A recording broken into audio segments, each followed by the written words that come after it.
Bulletin का आगाज करें और आपको बताएं, स्टेट बैंक का शरह सूद 22% पर बरकरार रखने का फैसला। स्टेट बैंक ने मॉनेटरी पॉलिसी का ऐलान कर दिया है। आइंदा माली साल महंगाई की शरह 20 से 22% रहने की तवक्को है। गवर्नर स्टेट बैंक की जानिब से कहा गया है अगले साल ग्रोथ 2 से 3% तक बरकरार रहेगी। Governor state bank Ahmad Jamil ने मजीद कहा, रवा माली साल महंगाई 29% रहेगी। अगले माली साल के लिए महंगाई की शरह 20 से 22% रहने का इम्कान है। हमारा हदफ महंगाई को 5 से 7% तक लाना है। महंगाई का हदफ माली साल 2025 तक पूरा हो जाएगा।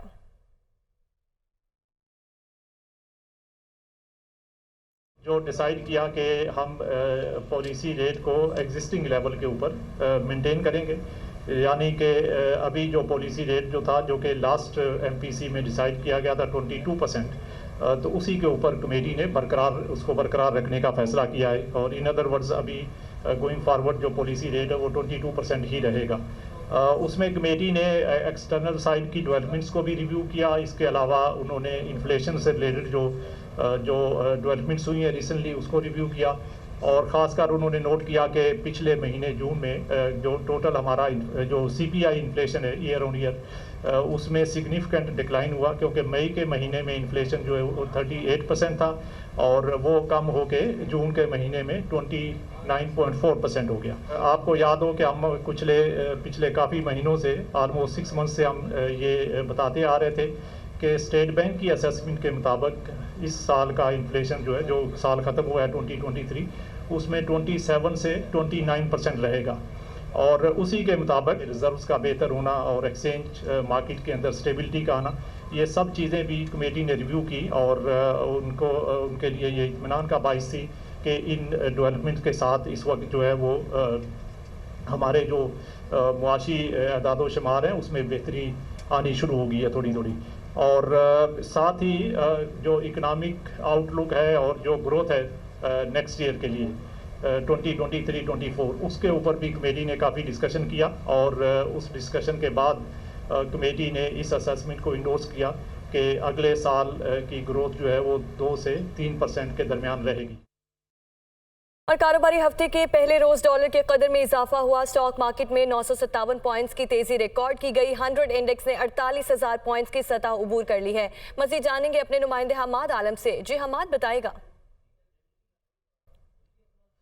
जी, स्टॉक मार्केट हमने देखा है आज 20 माह की बुलंद तरीन सतह पर बंद हुई है। और सबसे बड़ा फैक्टर जो है वो एक तो ये कि हमारे दोस्त मुल्क चीन के जो नायब वज़ीर आज़म उनका दौरा है, और एक दूसरी बड़ी मईशत के एक हाई प्रोफाइल डिग्निटी अगर हमारे मुल्क में आ रही है तो ये इन्वेस्टर के लिए एक बहुत कॉन्फिडेंस बूस्ट करने वाली बात है। इसके साथ स्टॉक मार्केट की बात करें तो सबसे बड़ा वजह यह है कि इस वक्त हमारी जो शेयर्स की वैल्यूएशन है वो काफ़ी फेयर वैल्यू से भी काफ़ी कम है। तो कोई भी पॉजिटिव न्यूज़ होती है उसका बड़ा असर पड़ता है स्टॉक मार्केट में। और हमने देखा कि आज ट्रेडिंग के दौरान तकरीबन 1000 पॉइंट्स का इजाफा हुआ है और मार्केट क्लोज हुई है 48,000 के करीब। इन्वेस्टर का कहना ये कि जो आज जो हमने बात की शरह सूद को बरकरार रखा है, तो इन्वेस्टर का कहना है कि इससे मार्केट में मजीद मुस्बत रुझान देखा जाएगा आने वाले दिनों में, क्योंकि मार्केट ये एक्सपेक्ट कर रही थी कि मजीद स्टेट बैंक शरह सूद में 1% इजाफा करेगा। जो शेयर की वैल्यूएशन के लिए शरह सूद में इजाफा जो होता है ये नेगेटिव इफेक्ट करता है। तो अब जो स्टेट बैंक ने शरह सूद को मुस्तहकम रखा है तो हम ये देखेंगे मार्केट में आने वाले दिनों में मुस्बत रुझान देखा जा सकता है। इसके साथ साथ फॉरेक्स मार्केट की बात करें तो इंटर बैंक में आज हमने देखा कि डॉलर की कदर में 19 पैसे इजाफा हुआ है। डीलर्स का कहना यह है कि इंपोर्टर्स की जानिब से जो डिमांड आ रही है या जो इंपोर्ट की जो पेमेंट की जो अदायगी हो रही है उसकी वजह से मार्केट में थोड़ा प्रेशर है, रुपये हम प्रेशर देख रहे हैं और इसकी वजह से हमने रुपये की कदर में कमी देखी है। जी ठीक है, कदर में कमी देखी है। हमाद आलम हमें अपडेट कर रहे थे कराची से, आपका शुक्रिया। तो नाज़िम, बिजली के बाद एलपीजी की कीमतों में भी इजाफा। एलपीजी की फी किलोग्राम कीमत में 23 रुपये 86 पैसे इजाफा कर दिया गया है। एलपीजी की फी किलोग्राम कीमत 201 रुपये 15 पैसे मुकर्रर। एलपीजी के 11.8 किलोग्राम के घरेलू सिलेंडर में 281 रुपये 51 पैसे इजाफा। एलपीजी के 11.8 किलोग्राम के घरेलू सिलेंडर की नई कीमत 2,373 रुपये 64 पैसे मुकर्रर कर दी गई है। कितना इजाफा हुआ है जानते हैं हमारे नुमाइंदे जीशान यूसुफ से। जीशान, ये भी बताइएगा इत्तला कब से हो जाएगा? ये जो कीमतों का तयन किया गया है ये अगस्त के महीने के लिए किया गया है और जुलाई के मुकाबले में अगस्त के महीने में जो एलपीजी की कीमतें हैं उनमें इजाफा हुआ है।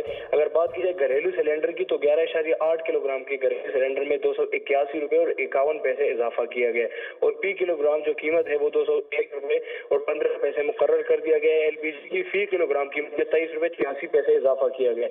इसके साथ साथ जो जुड़ा हुआ एक मसला है वो ये है एलपीजी की जो कीमतें उनमें हुकूमती सतह पर इजाफा तो हो गया लेकिन जो निजी सतह पर एलपीजी जो है उसकी ब्लैक मार्केटिंग में हो रही है और उसको रोकने में नाकाम है। तो आम सारिफिन को हुकूमत निर्ख से ज्यादा और कई गुना महंगी एलपीजी जो है मार्केट में। ज़ीशान यूसुफ जी, आप हमें तफसीलन आगाह कर रहे थे, आपका बहुत शुक्रिया। वज़ीर ख़ज़ाना इसहाक़ डार का कहना है कि यकीन है पाकिस्तान की मईशत बहुत जल्द मुस्तहकम हो जाएगी। मुआशी अशारिये बेहतरी की जानिब गामजन है। सी पैक दोनों ममालिक के लिए गेम चेंजर्स मंसूबा है। वो bank of China Islamabad branch की इफ्तिताही तकरीब से खिताब कर रहे थे। We are now moving from stability to growth again. We have tremendous support starting from the Ministry of Finance from China, Ministry of Foreign Affairs from China, the People's Bank of China. It's extension of CPEC corridor. It's a great, a great idea, a great project, and it's future of the economic world, in my opinion. We always we found support on all international and the domestic issues in the world forums. Let me remind you that just 5 years ago, Pakistan was 24th global economy.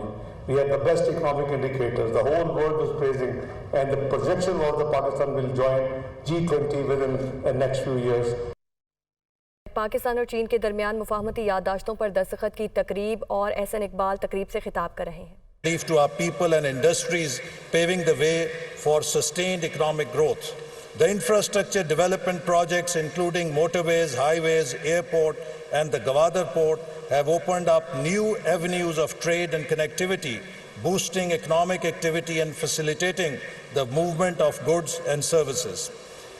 Joint ventures and industrial cooperation between our two countries have flourished, leading to the establishment of special economic zones.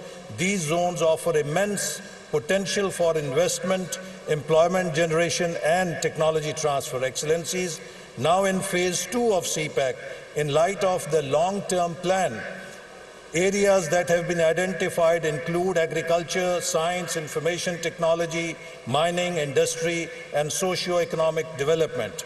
The objective is to enhance the productivity and exports through fostering a cooperation in modern techniques and promoting research and development in these sectors.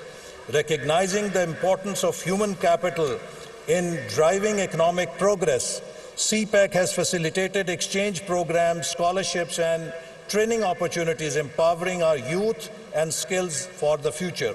One of the most significant achievements of CPEC has been its positive impact on the lives of our citizens. The corridor has contributed to employment creation, poverty alleviation, improved access to education and healthcare, and enhanced the overall quality of life through energy security and better connectivity.